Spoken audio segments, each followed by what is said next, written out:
சங்கீதம் 81. நம்முடைய பெலனாகிய தேவனை கெம்பீரமாய் பாடி, யாக்கோபின் தேவனை குறித்து ஆர்ப்பரியுங்கள்.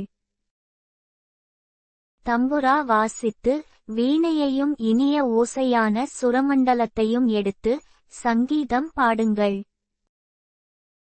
மாதப்பிறப்பிலும் நியமித்த காலத்திலும் நம்முடைய பண்டிகை நாட்களிலும் எக்காளம் ஊதுங்கள். இது இஸ்ரவேலுக்கு பிரமாணமும் யாக்கோபின் தேவன் விதித்த நியாயமுமாயிருக்கிறது. நாம் அறியாத பாஷையை கேட்ட எகிப்து தேசத்தை விட்டு புறப்படுகையில் இதை யோசேப்பிலே சாட்சியாக ஏற்படுத்தினார். அவன் தோளைச் சுமைக்கு விலக்கினேன், அவன் கைகள் கூடைக்கு நீங்கலாக்கப்பட்டது.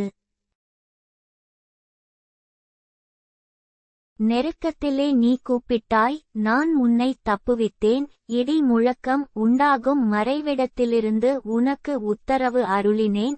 மேரிபாவின் தண்ணீர்களிடத்தில் உன்னைச் சோதித்து அறிந்தேன். சேலா.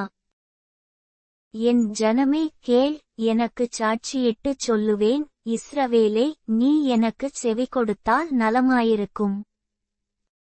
உனக்குள் வேறு தேவன் உண்டாயிருக்க வேண்டாம், அந்நிய தேவனை நீ நமஸ்கரிக்கவும் வேண்டாம். உன்னை எகிப்து தேசத்திலிருந்து புறப்படப்பண்ணின உன் தேவனாகிய கர்த்தர் நானே.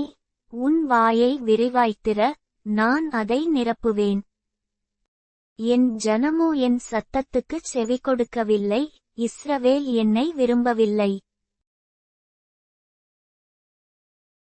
ஆகையால் அவர்களை அவர்கள் இருதயத்தின் கடினத்திற்கு விட்டுவிட்டேன், தங்கள் யோசனைகளின்படியே நடந்தார்கள். என் ஜனம் எனக்குச் செவி கொடுத்து, இஸ்ரவேல் என் வழிகளில் நடந்தால் நலமாயிருக்கும். நான் சீக்கிரத்தில் அவர்கள் எதிராளிகளை தாழ்த்தி, என் கையை அவர்கள் சத்துருக்களுக்கு விரோதமாக திருப்புவேன்.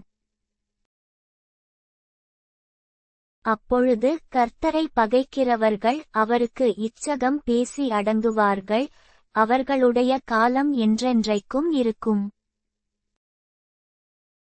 உச்சிதமான கோதுமையினால் அவர்களை போஷிப்பார், கன்மலையின் தேனினால் உன்னை திருப்தியாக்குவேன்.